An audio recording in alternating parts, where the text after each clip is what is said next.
sorry, this is going to be a two-part video because my wonderful mother just got off work, so I had to stop it for a second. So, yes, seriously, watch The Giver, because you're looking at this man that,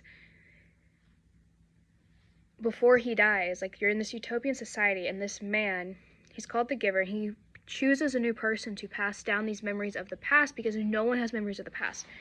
So if utopians are supposed to show a structure for how we're supposed to feel in the future, then, like, The Giver, can we watch The Giver in class? Is a perfect example, because it's all in black and white. Nobody sees color except for the guy, which is the giver, that is giving the memories to this new boy to train him to be the new giver before the utopian High Lords hierarchy, I don't remember what they're called, kill the original dude. And they have like a cap. I think it's like 80 when they start killing off people because you're not deemed as perfect anymore. I don't know. So moving on. The Twin Tower piece, I think, was probably my favorite one out of all three of these. Because I was alive during 9/11 when it happened, and, like, I don't remember this, but because I was born in 2000, and my grandmother remembers, because I talked to her about this after reading this piece, and she remembers she was watching me and had the news on for some reason, and I was sitting in front of the TV, and I was watching the news about it happen, and when she changed the channel, I started, like, crying. I like, was encapsulated as, like, a 1-year-old about what was going on in the world. And I think it's weird because I'm not like that. I mean, I care about world events, but I don't, like, immerse myself in them. And in that moment, as, like, a child, I was immersing myself in there because she said I kept throwing hissy fits if she changed the channel. I wanted to watch, apparently, that destruction. So, I kind of really, I don't know how to describe it, but when Schneider is talking about people act like it didn't feel real, it like felt Hollywood. And I remember my mom telling me when I had to do a 9/11 project about that, it didn't feel real. It didn't feel like it was happening. Like, how could America supposed to be a utopia, like people coming in and from refugees and whatever? It's supposed to be that utopia for people, but it's not. And then to have, like, this act of terrorism as kind of a boom, your utopia is not perfect. It's not a utopia. No matter how much you try to fix it, it's not a utopia, and it fails. And so when Snyder's talking about the Twin Towers falling and keeps, like, cycling back like it's a movie on repeat, or like what you would think like an Instagram reel where it finishes it and then it automatically repeats, it finishes it, automatically repeats, it's going back and forth and back and forth. And then you have what is real versus not real. And then it gets into Hollywood, how Hollywood shows all this stuff that they can say is based on true stories, but it's never fully real. And it goes back to what is reality and what is truth. Like, what is the actual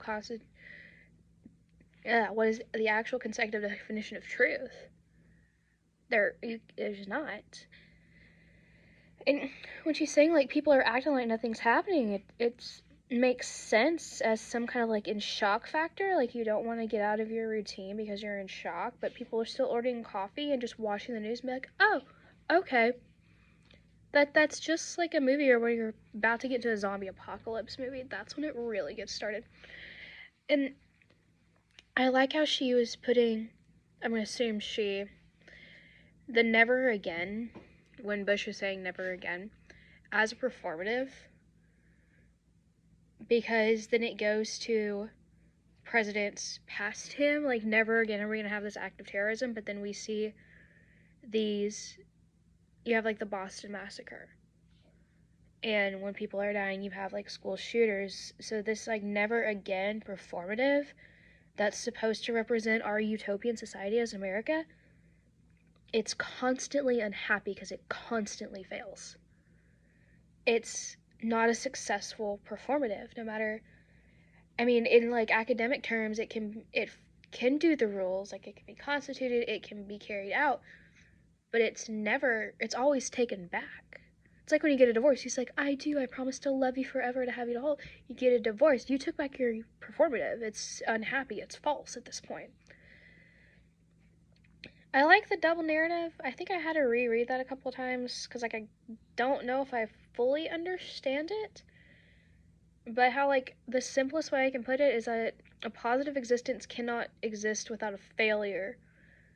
And a failure of an existence cannot exist without a positive. So it's like, one can't exist without the other kind of opposites, is what I'm getting at the double narrative kind of thing. I could be, like, completely wrong, so please correct me.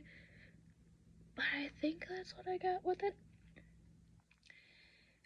And I like how she put it didn't read when I was reading it. It felt like one of the Sony Madison pieces, the embodied writing to me. It didn't feel like you're giving me a bunch of theory. It didn't feel like you were like shove theory down my throat. It felt like an actual poem, and it was more digestible to me. Whether I understand completely everything to the depth that I should, that's another thing, but it was more easy to read than a full on, here's theory, and this is why, an analysis of this theory. Yeah. So, finally, the last one. I'm not gonna lie, I got lost in that one so much that I think I gave up after, like, the 4th time reading it. The only thing I think I can consecutively understand is, like, how performance is power and knowledge, because then that takes me back to Phelan, and it talked about Peggy Phelan a little bit in there, and I think about her, like, definition of performance is like performance advocacy. It's transformative, so it's like constant power and knowledge, and you're constantly shifting, and then the power is constantly switching back and forth out of control. Like, no one ever has that power for very long. Even if it seems long to us, it's not long by a certain standard. And performance is globalization, and that there's never not a performance in certain aspects of things. Performance and globalization, I'm a little fuzzy on. I'm not gonna, I think I gotta, like, have that dumbed down. That was a little weird for me. And I think, like, in the end, it's talking about, like, performance history. Like, all types of performance in their history all relate to each other in some aspect. It's a whole, it's like the term cat. You just go back to where you started. I don't know. Derrida has got me. But yeah, that's my video. Sorry it had to be in 2 parts, but peace.